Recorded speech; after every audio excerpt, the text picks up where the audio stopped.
When capturing a new behavior with a new dog or a puppy, choose one behavior at a time. In this example, we're going to use a sit. So I'm only going to be training looking for a sit. I'm not going to try and capture a down or eye contact or other behaviors. That's just confusing for the dog. So if we focus on one behavior at a time, the dog will catch on more quickly. The other thing we need to focus on is to choose our training environment carefully. Find a place in your home, maybe a corner in the kitchen like I've got here, that's quiet. There's no distractions, it's just me and the dog. And I'm doing it at a time when other family members are out of the home. What this allows me to do is to not have any distractions, so the dog can really focus on what I'm trying to teach him. Now, with capturing a behavior, we usually choose behaviors that the dogs do naturally. That way we can capture the whole entire behavior that we want. So all we do is simply set the environment up, have our treats ready, have our clicker ready, and sit or stand and just wait for the dog to do the behavior. Now the dog has no clue what we're looking for, but we'll learn quick enough if we just wait. So when the dog does do the behavior, we click and reward. The placement of the reward is very important as well. If we toss the treat a foot or two away, the dog has to get up, which resets the behavior so that he can choose to sit again. If we feed in position, the dog will just stay in position and isn't learning what the actual movement of sit is.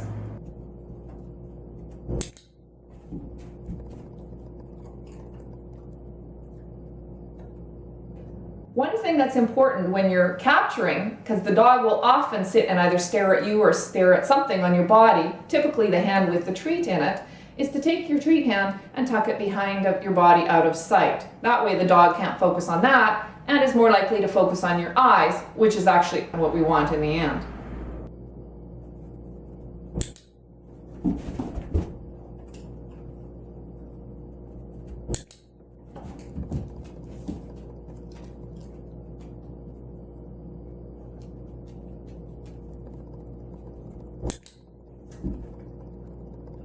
After you've been training in that same location a couple of sessions and you think your dog's getting it, it's offering the sit really, really quickly or the down or whatever the behavior is, then you can change locations. And again, in the new location, start right from the beginning. Stand, make sure your hands are out of the sight, and wait for the behavior. And it may take a few seconds or maybe a little longer in this new location until the dog figures out what the game is.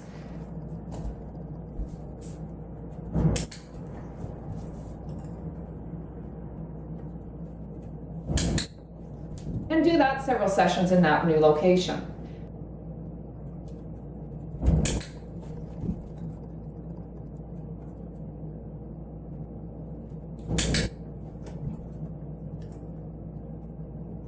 Now, notice so far I have not told you to tell the dog what to do. There's no cue, there's no sit, there's no hand signals, and you don't want to add that until after the dog has done the new behavior in at least about 4 or 5 different locations.